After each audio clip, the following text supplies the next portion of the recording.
in this country. It's absolutely pathetic.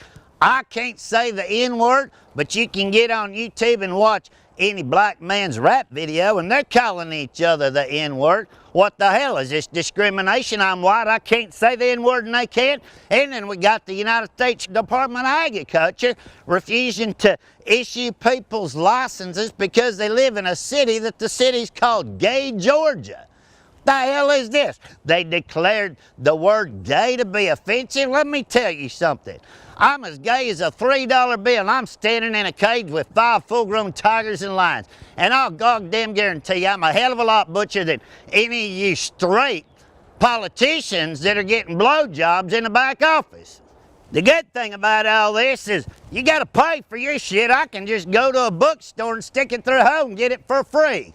If you don't think anybody's got anything dirty to talk about me, I put it all out there on the line. Everybody knows everything about my private life, anything that's went on in my life or anything else. So I'll tell you what, I've seen a lot of people on the internet say, Joe, I'm gonna write you in for president if we don't get a 30-minute sit down. I'll tell you people something. I don't know shit about politics, and if you want to write me in as president, I'll guarantee you the first thing I'm going to do when I get in that Oval Office is, you know that pen that they sign all them bills with? That motherfucker's going in the trash. Because there ain't going to be a bill approved for the next 4 years until re-election again. And that's what needs to happen in this country.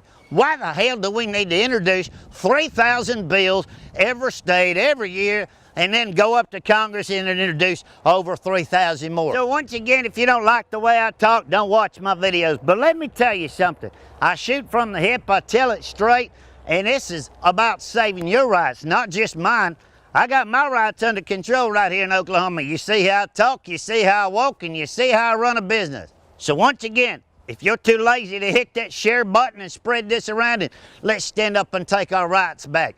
Please get off of my social media and make some room for the thousands of people waiting to get on. All right, so all of you politicians running for president this term, I've been asking you 6 questions for the last 28 days, and they mean a lot to us, just like some of this stupid shit means to you. Unfortunately, we ain't got somebody sticking money in our pocket up our ass in order to get your attention. The only thing we're gonna do is we're gonna have a loud mouth, we're gonna cuss a little bit, and we're gonna get heard, one way or the other. We want 30 minutes to sit down with the first candidate that really cares about what's going on in this country, and these are the 6 questions. Here in America, we have a war in the animal world and the animal rights people in order to take our rights away, and 62.8 million people here in America own pets, and we'd like to know your comments and your concerns about a few issues. Question number 1, how do you feel about 501c3 organizations here in America that are scamming the public for hundreds of millions of dollars to take care of animals, and none of it goes to the animals? 90% of it goes to lobbyists to pass laws to further their agenda. 2, it seems like terrorist is the #1 topic anytime you turn the news on anymore. Are you aware that our own government, the United States Department of Agriculture, declared PETA a #1 domestic terrorist in the United States on November the 30th, 2009, and they're still a nonprofit tax organization here in America? How can you be a terrorist and get a tax break from your own country right here in America?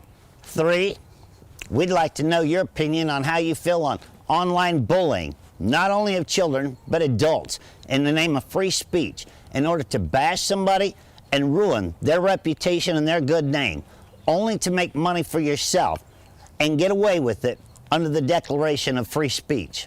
4, we'd like to know, how come us Americans that own our own property, own our own houses, and pay taxes on them do not have the right to have our own pets that we choose to have on our property or in our homes? Number 5, do you not think that we Americans have the right to assume the risk of our profession, no different than a cop, a firefighter, an oil rig worker, or anyone else that has the assumption of the risk of their professions?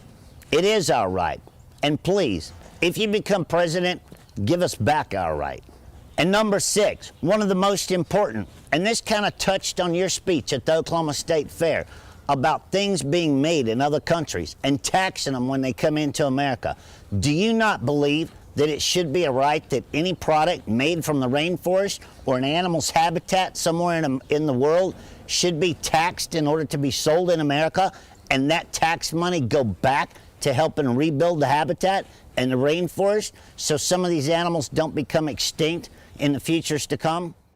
All right, ladies and gentlemen, well, those were the 6 questions. Be sure and hit the share button and spread this around. And ladies and gentlemen, this is the video message number 29. Tomorrow we hit that big 30 number. I've been at this exactly a month, and I've got over 370 something days to go. And you can bet your ass I'm gonna finish this, and I'm gonna come up with a new problem that makes sense to try and get it to understand a little bit in your head. That if we Americans don't stick together and we stand up and we let these politicians keep shoving us around and changing laws that's gonna affect our lives, you just as well move to Kuwait or somewhere else. I'm Joe Exotic, and I'll see you tomorrow for video message number 30.